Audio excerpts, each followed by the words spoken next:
Hey TechDweeb, check it out. Lightguns. Oh my god, I've always wanted to play retro Lightgun games. I know, pretty cool, right? Oh man, this is so cool. Oh, it feels good too. Yeah man. Pew pew pew. Yeah, I thought you'd like that. Alright, give it back. I don't think so. You really want to play this game? You feel lucky? Dweeb? Maybe. Do you? I don't know.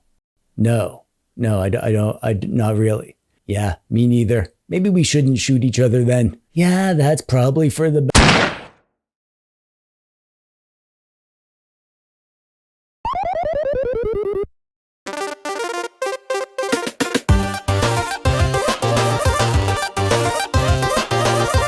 Hey there, how's it going? I'm TechDweeb, welcome. Thanks for clicking on the video today. Light guns are one of those parts of the hobby that feels super niche. Like if you have a light gun, you are exploring a niche of games with a niche piece of hardware in a niche corner of this hobby, which is itself a niche. If you have a light gun, you're probably 1 in a million, maybe even more rare than that. So, I mean, whatever else happens in life, at least you can die fulfilled, knowing you were able to play Alien 3 the gun in a way that few dweebs were able to. I'm going to show you some really cool light guns today, but real quick, I just want to give you a bit of a public service announcement because I don't think this is common knowledge. You can totally play light gun games without a light gun. What, you don't believe me? Well, shut up. You're wrong. You can absolutely play light gun games with a mouse. And it's easy as heck because it more or less just works right away, and it is a fine way to play old light gun games. Before I got a good light gun, I used to play them that way all the time, and I felt pretty cool. But you know what's even cooler? Not doing that. Playing light gun games with light guns instead. The best reason to play light gun games is to feel like you're shooting a gun. Mouses can't give you that experience, but light guns definitely give you that experience. And that's what we're gonna talk about today. This is the Retro Shooter RS3 Reaper, and it's a light gun, obviously, but there's more to this setup than just a gun. You can get the gun on its own, but you can also get a kit with all the accessories, and you can get a bundle that comes with 2 of these bad boys. The reason I accepted this and the reason I'm making this video is that this is an awesome and yet easy setup. I have a Sinden light gun and I like it, but I never bothered making a video about it, and I don't want to recommend it because it is such a pain in the buns to set up. You have to install custom software and a special overlay for RetroArch and your PC games, and then you have this glowing square around the edge of your screen to use it properly, and every other game requires tinkering, and it's not plug and play. Not at all. These retro shooter guns claim to be plug and play, so I accepted them, and it turns out that they are so plug and play that it actually boggled my mind. It's still boggled. It's boggled right now. You probably can't tell on the video, but trust me, it's super boggled. Also, these guns are so freaking cool. They have this strong recoil and foot pedals to like duck behind cover or whatever, and customizable settings for the recoil and the RGB. They have other controls and a cool reloading method. There's just so much to show you. So let's just dive in, shall we? Let's talk pricing first, and you can buy just the gun, but unless you're doing some weird cosplay thing, you're gonna need the full kit because they don't work without the IR sensors at least. I recommend the bundle that comes with the gun and the IR sensors and the foot pedal because yeah, we're gaming with our feet now, and that bundle also comes with their console, which sucks.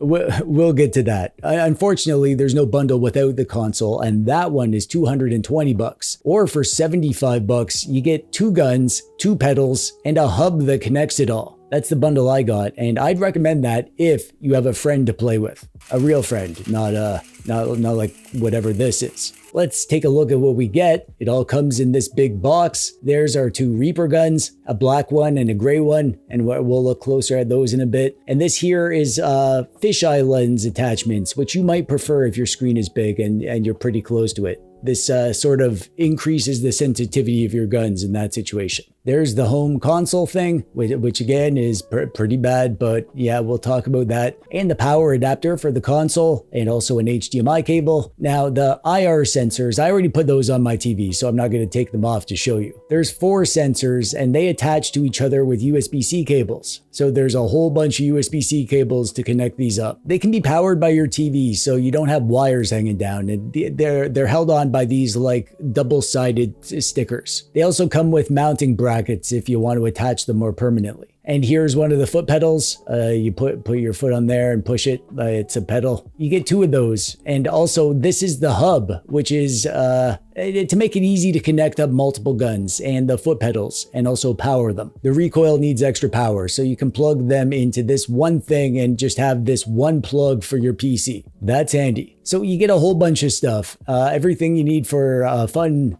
gun time. A fun gun time.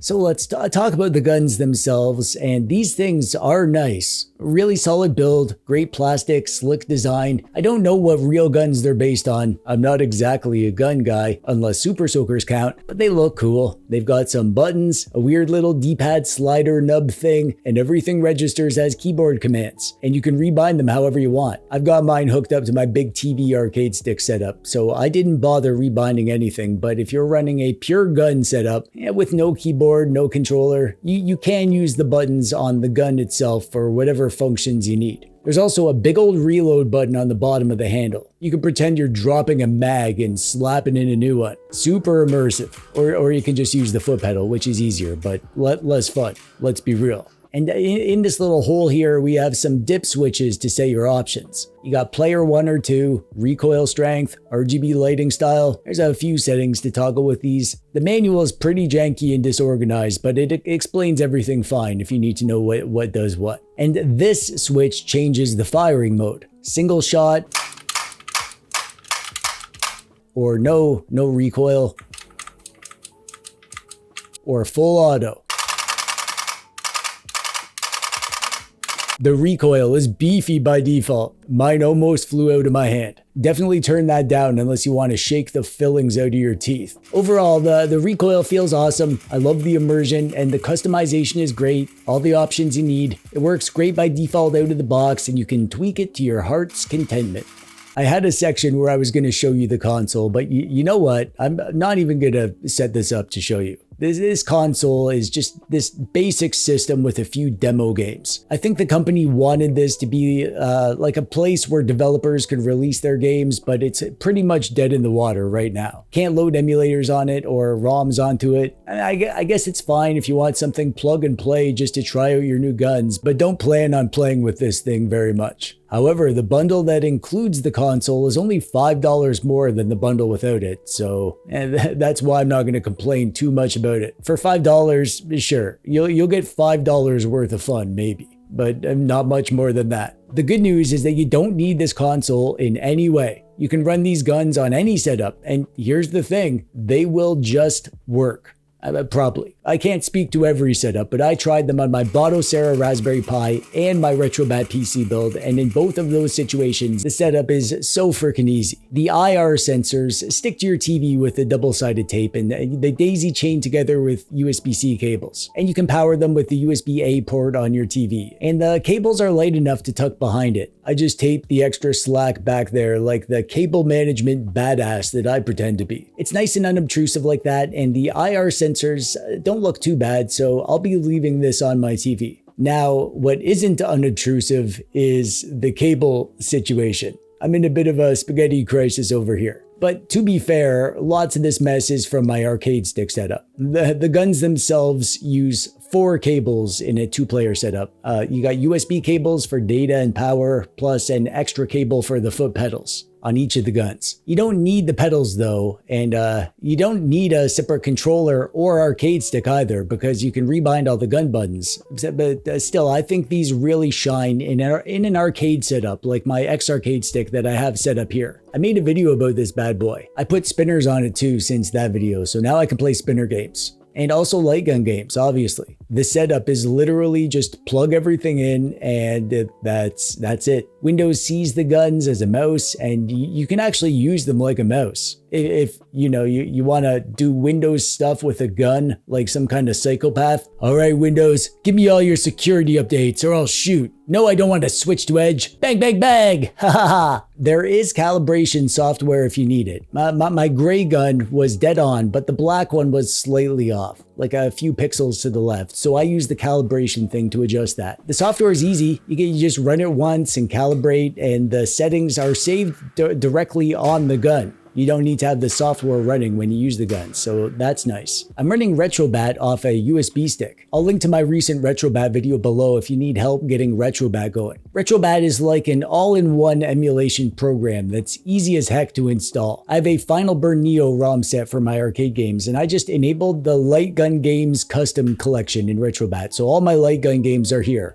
ready to rock. And here's the wild part, they just worked. Instantly, zero setup. Just fire up a game and start blasting the bad guys. Reload with the pedal, everything was perfect. All the arcade controls are the same as usual on my arcade stick when these are plugged in, so I can play arcade games fine. The same like RetroArch hotkeys and stuff, just with guns that work perfectly on their own for any game that supports a gun.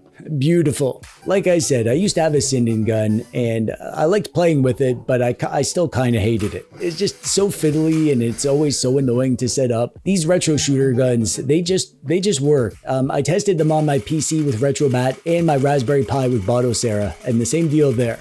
Worked immediately. All the arcade stuff was perfect, and the retro consoles, NES, Super Nintendo, Master System, Genesis, all flawless. Dreamcast, Saturn, PS1, it just worked. Retro Shooter clearly made these with RetroArch in mind and picked default controls that are just plug and play. These are the first light guns that I've used that didn't make me scream into a pillow. So from that perspective alone, frickin' well done, Retro Shooter. You get a root beer for that. Now, there were a couple of tiny quirks. There was like maybe 2 or 3 games that needed some rebinding. House of the Dead on Dreamcast was fussy with the calibration. I don't remember what was wrong there, but I remember it being easy to get sorted, and it's working now. So I won't say it's 100% seamless, but like 99.7%. Way better than I expected. Also, I haven't tried Technoparrot yet, and also not I haven't tried any PS2 gun games. I have lots of the more higher end stuff to try. Oh, and PC games. There are light gun games on the PC too. There's a whole bunch of light gun games on Steam. I have a ton more I need to explore, so I'll mess around and report back if I find anything juicy. Maybe I'll do an advanced setup video for high-end systems at some point. For now, I'm just excited to keep blasting my way through the retro stuff. And speaking of the games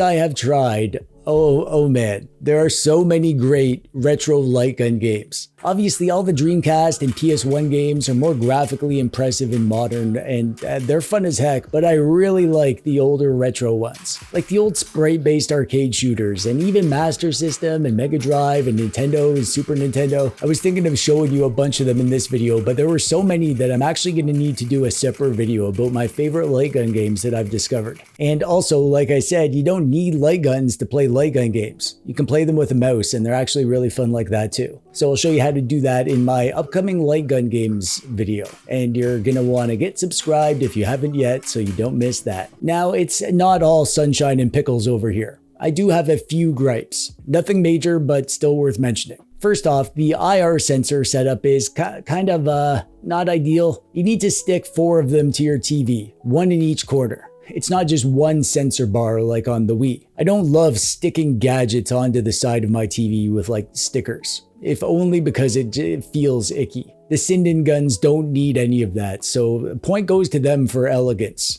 And then there's the guns themselves, and this is so weird, but I gotta say it, these things are a pain to put down.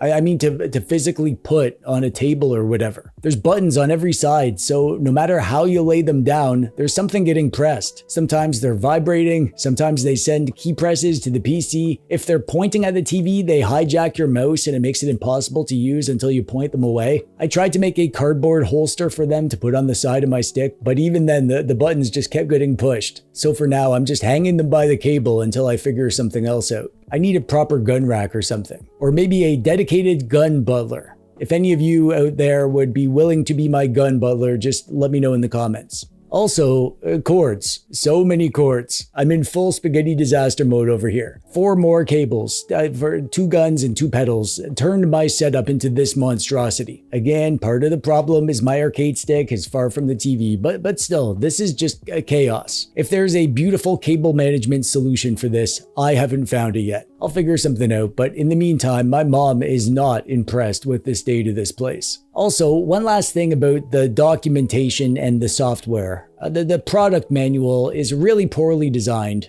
Finding the info you need can be annoying. And also, the calibration software is only delivered to you via email. I just feel like that should be an easy download through a support section on their website. That, and put the manual info up there too, and organize it better so I don't have to dig up some ugly huge PDF just to figure out which dip switch lowers the rumble. So yeah, none of this is a deal breaker. The guns are awesome, but these are the little gotchas you'll want to know about before diving in. That said, the good far outweighs the bad for me. I was honestly blown away right away by how good they felt in the hands, and how easy they were to set up, and how fast I was blasting aliens without spending 15 minutes lost in settings menus and custom software. These guns just work, and they keep working, and I keep loving playing games with them because of that. They're accurate, responsive, and ridiculously fun. I legit feel like a kid with a brand new toy. I've been playing light gun games for weeks now since I got these, and I still crave more. Even mediocre light gun games are super fun when you've got an actual gun in your hand. And there are so many great light gun games. It's like a whole unexplored galaxy of games that I had no idea about. Having these makes me want to fire up Retrobad and shoot my way through every single light gun game in existence. And I intend to. So, do I like these guns? Heck yeah. Do I recommend them? Yeah, I do. Are they a good value for light guns? Honestly, yeah. Should you buy them? Well, I don't know. If you want light guns, then maybe, and if you don't, then you shouldn't. But should you click the thumbs up button? If you like the video, then yes, you should. And subscribe, and come back soon, because I like spending time with you, because you're fun. Also, you're cute.